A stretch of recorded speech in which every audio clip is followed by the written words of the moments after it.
Aviani, who's standing right here with Shaw Festival.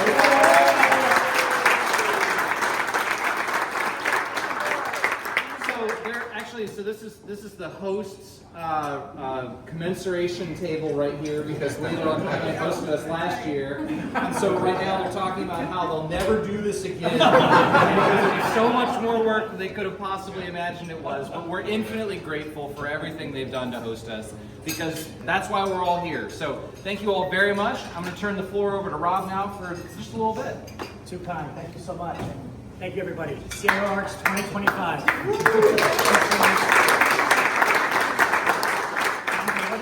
What iteration is this? You're asking the wrong person. James? 26 years. 26. 26. I should have known that last year was 25. Should have lined up 25, 26. Math is hard. The applause really goes to you all, because the theme I want to propose for this meeting is better together. Right? We are better together as organizations, as technology professionals, tech companies. It's so vital to amplify our success together, not competing, but being together. And relationships matter, right? Everybody in this room, competition or otherwise, can give you valuable insight and opinions. The last time I saw that promise, Jody, I promise, not an hour this time, I promise. We saw each other last. Verity's been very busy, running around the world doing super yachts, boat shows. We upgraded Perez Art Museum and New World Symphony quite a bit this year. More connectivity projects in Dominican Republic and Mexico. And being Verity's 20th year in existence this year, it kind of dawned on me that our nonprofit clients like you all come to us because of the not laser blinded focus on one thing or one industry, that we have such a breadth of experience and ridiculous projects all over the world and different skill sets and things like that. And that's kind of what you need. So it's been fun, and I thank you all for having us. I want to introduce a partner of mine, Ben, from the DeVos Institute, the esteemed DeVos Institute in Washington, D.C. We partner a lot in many things, such as the Miami Nutcracker that was done for 2 years in a row. We empower organizations on boards together to up their game. And then I'll hand to you for a second. Thanks. Yeah, pleasure to join you. And kudos to you for sponsoring this amazing event. I can imagine how helpful it is to have these minds come together, both being of the arts and of the expertise you are. I'm not an IT person. I'm passionate about technology, though. The DeVos Institute is a consultancy. We're based in Washington, D.C. We work with organizations all over America and a few in Canada. And one of the things I wanted to mention is we do a fair amount of pro bono work, and really relevant to this group would be our newly hatched generative AI seminar lab series. We are going to bring together 10 organizations from the States and really experiment over a period of 7 months. We're calling it an AI sprint. And it's totally free to do this. We're bringing together experts to really try to solve everything from ethics, policy, and all the different use cases throughout your organization. So check it out. Applications are due on the 11th of this month. And obviously we'll take a very close look at anything that comes from this room. I'm not going to speak too long. I just wanted to work Rob to sort of set the backdrop. It's probably not an exaggeration to say that we are grappling with one of the most disruptive periods in our industry's history, although it does seem like we can say that anew every year or two. Some of these really long-standing challenges and trends are coming to a head, and maybe technology can be a solution. We know that there's ever more digital substitutes every year. The last NEA study, it was 75% of people are engaging with the arts online, whereas about 50% do it in person in any given year. That's probably a chasm that's going to widen. The pandemic set in place and accelerated certain trends. We know, I was asking a few of you, audiences are back here, they're not here, they're behaving differently, people are spending on big ticket concerts, some things are not coming back. How do we get people out their houses? How do we make sure that technology is part of the solution to engage more, to make the art amazing, to make the experiences of our time, right? And then the last major, not new challenge that's really important is philanthropy. There's the great wealth transfer. It's some $84 trillion that's going to change hands from boomers to the subsequent generations. So probably our job as those thinking about technology to figure out how that plays a role in the solution. But it's not all doom and gloom. We do think that technology can be helpful. While the challenges are very sobering, maybe this is a good call to action. Ask some what ifs. One what if, it might sound Pollyannish, but I actually believe, and the studies are starting to show, at least a couple, generative AI, productivity boost in your team. It looks like about 40% is the number that these studies, MIT and Harvard, are coming up with. Is that real? Can we expect 1.4 times more people power? You're going to play a huge role in the implementation of that. If so, people are scared. What are you going to do about human resource, partnering with them? What about patron engagement? You know, is there a way that we can think about these new technologies finally helping us to meet people where they are and tailor messages to them so that we can really increase engagement with donors and audiences? I'm not going to put my car on autopilot AI anytime soon, right? You have to be mindful about the roles you put in AI. And let it kind of run them up. You have to be vigilant, as I can impression. Right. With every opportunity comes more risk, I guess, in this industry. That's very true. Content creation, obviously a big opportunity and risk if you think about it. On stage, off stage, people are generating videos now. Who's used Sora in here? Which one? Sora, the ChatGPT video generator. I mean, I asked it to make a video of a supermodel getting out of a Porsche or something, and the model walked right through the car, like through the door. So physics don't apply apparently yet.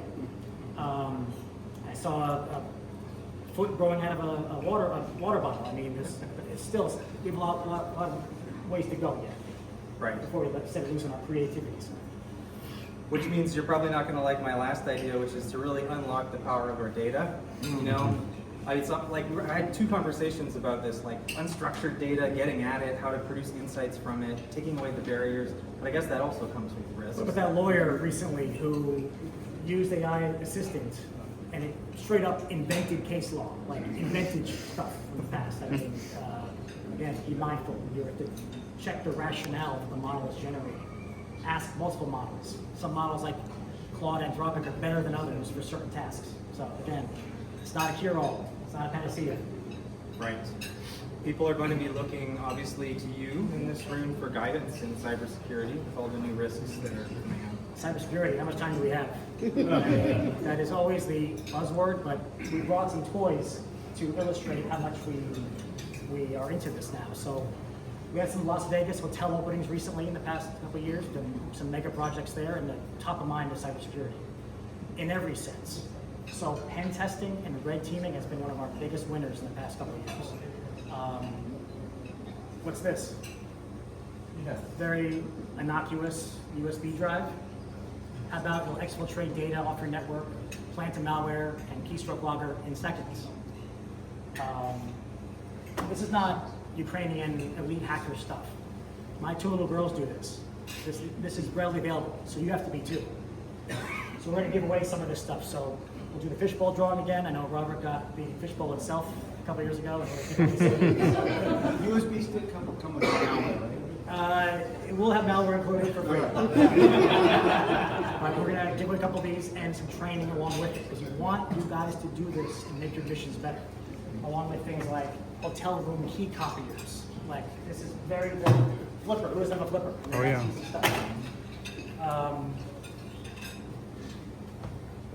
You know, the real overarching thing is, how do we make us nonprofits not a soft target? Why should a hacker go after the Citadels of the world? Bank of America. They go after us. They go after where those big guys, those kahunas, give their money to. That's us. Some of the latest trends we've seen are RSS feeds, subscribing to inboxes. Being able to actually communicate bidirectionally using a simple RSS feed and an inbox rule on 365 to do things like what? Wire transfer instructions, right? Changing where the routing number goes to and things like that. So it's really a cat and mouse game, and if you're not staying up on it, we've got a problem. It's really the cost of the reputational loss, the reputational risk, alienating donors. They just won't give to you again, right? We cannot risk a data breach or an event like this then. You know, I guess we want to leave you with a bit of a challenge or a provocation. One thought I have, and you can maybe think this is unfair, is that we're often behind, right? It's not you in this room that are technologically risk averse, but our boards are, maybe for good reason. Staff often are, at least management. So what can we do to meet the moment and meet the opportunity and, of course, plan for those risks? Well, one thing while I was behind is I think we're perpetually understaffed. It's like all the time. You can always use 3 or 4 more guys. It's home. A little close to home? Yeah. Team of one. Well, there you go. Doing a lot with a little. Like it's pervasive. All I would say to that is, don't be afraid to go after a double eagle or a Verity or whoever to fill those needs. Look, we just lost a teammate recently. The gentleman that was with us last time, Albert Perdomo, passed a couple days ago. He was supposed to be here and be with all of you again. Some of you he worked with, Louis, Quintero, and James, on a daily basis. Let it be a lesson to zoom out and not let the stresses, the everyday stresses of this job, the tickets, the outages, the understaffing, don't let it get to you. Let's do it in a sustainable way. We all handle stress differently, right? I'll skip a meal to get your jobs done. I love that, but you gotta do it in a sustainable way. Don't be afraid to get help. Ask a guy like Rob and myself or others. And so watch your health. That's really my takeaway. Watch your health in this whole thing. It's really the overarching thing. We're not gonna be back next year for another CIOarts, right? We gotta be mindful of our health. So as we close out this and launch into our show, let's ask ourselves some provocations of what is the right speed of responsible innovation, right? How fast are we moving in this crazy world that we're in? Number 2, are we investing in the right tools that are going to future-proof us for years to come? And finally, how do you get the organization buy-in, especially our board of directors? I sit on a couple boards, so I know how to make IT a profit center, central to the mission, and not a nuisance back office function stuck in the corner. It should be central to the mission. And how to get there is what we should be talking about, I think, in the next couple of days. A lot of great minds in this room, the best in the world we are.